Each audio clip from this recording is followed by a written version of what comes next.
Hello guys, welcome back to my YouTube channel. So आज के discussion में हम बात करेंगे अबाउट डेप्रिसिएशन, उसके रीजंस, ऑब्जेक्टिव्स एंड फैक्टर्स। सबसे पहले डेप्रिसिएशन क्या होता है मैं आपको याद दिला देता हूँ। डेप्रिसिएशन मतलब fall in the value of asset due to efflux of time. जैसे टाइम पास होता जा रहा है किसी भी एसेट की वैल्यू गिरेगी। डेप्रिसिएशन हर उस एसेट पे लगता है जिसकी यूज़फुल लाइफ लिमिटेड होती है। फॉर एग्जांपल मशीनरी, बिल्डिंग, हमारे मोटर व्हीकल्स, इनकी यूज़फुल लाइफ लिमिटेड होती है तो इन पे डेप्रिसिएशन लगता है क्योंकि इनकी वैल्यू कम होती जाएगी। लेकिन लैंड, जो ज़मीन होती है, उस पर डेप्रिसिएशन नहीं लगता। कारण यही है क्योंकि उसकी लैंड की यूज़फुल लाइफ अनलिमिटेड होती है तो लैंड पे डेप्रिसिएशन नहीं लगता। अब कॉसेज ऑफ डेप्रिसिएशन दो टाइप के होते हैं, internal and external. Internal causes पहला होता है वियर एंड टियर, मतलब यूज़ करेंगे आप किसी चीज़ को तो उसकी वैल्यू कम होती जाएगी। फिर exhaustion, then depletion and then deterioration. फिर एक्सटर्नल कॉसेज होता है पहला है एफ्लेक्शन ऑफ टाइम, मतलब विद पैसेज ऑफ टाइम। जैसे जैसे टाइम पास होता जाएगा, जैसे आपने कोई 2010 में गाड़ी खरीदी, अब आज चल रहा है 2015 मान लीजिए, तो 5 साल हो गए गाड़ी को ख़रीदे हुए, तो उसकी वैल्यू कम हो जाएगी क्योंकि 5 साल आपने यूज़ किया। फिर ऑब्सोलेसेंस मतलब change in technology. Change in technology का ये मतलब हुआ जैसे आईफोन है, पहले आप चलाते थे आईफोन 9, अब मार्केट में आ गया आईफोन 10, तो आईफोन 10 की टेक्नोलॉजी आईफोन 9 से तो एडवांस होगी। तो आईफोन 10 के आने के कारण जो आईफोन 9 की वैल्यू कम होगी वो ऑब्सोलेसेंस कहलाएगा, मतलब क्योंकि अब आईफोन 9 की टेक्नोलॉजी पुरानी हो गई, ओल्ड हो गई। Next is weather and natural calamities. Natural calamities मान लीजिए अर्थक्वेक आ गया, उससे कुछ चीज़ें डैमेज हो गई तो उस पर डेप्रिसिएशन लग जाएगा। Permanent fall in market value of asset.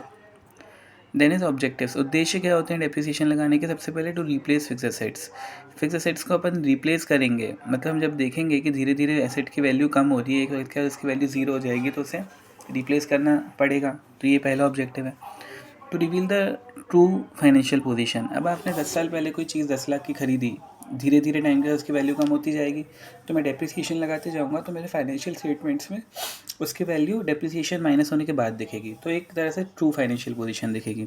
To reduce tax liability. अब सीधी सी बात है, मैं मशीनरी मैंने 10 साल पहले 10 लाख की खरीदी, 5 साल बाद उसकी वैल्यू 5 लाख बची, तो जब उसकी वैल्यू कम हो गई तो टैक्स भी कम देना पड़ेगा। फिर टू डिटरमिन ट्रू प्रॉफिट।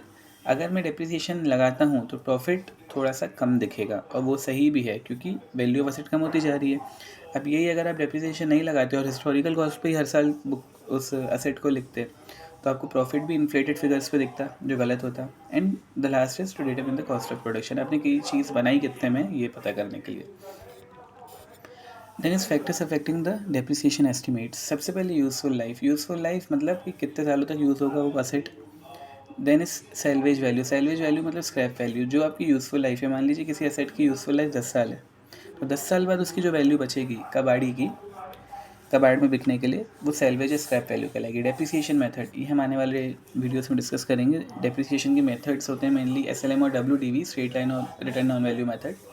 किस मेथड से डेप्रिसिएशन लगाना है ये डिसाइड करना। Then is maintenance cost. किसी भी चीज़ को अगर आप अपने पास रख रहे हैं, यूज़ कर रहे हैं, तो मेंटेन करने के लिए, उसे अप टू डेट रखने के लिए थोड़ा खर्चा होगा, वो मेंटेनेंस कॉस्ट कहलाता है। देन इज़ मार्केट कंडीशंस, कि मार्केट में क्या कंडीशंस हैं और उन कंडीशंस के कारण उस एसेट की वैल्यू पे क्या फ़र्क पड़ रहा है, ये मार्केट कंडीशंस कहलाता है। So that's it guys, thank you so much.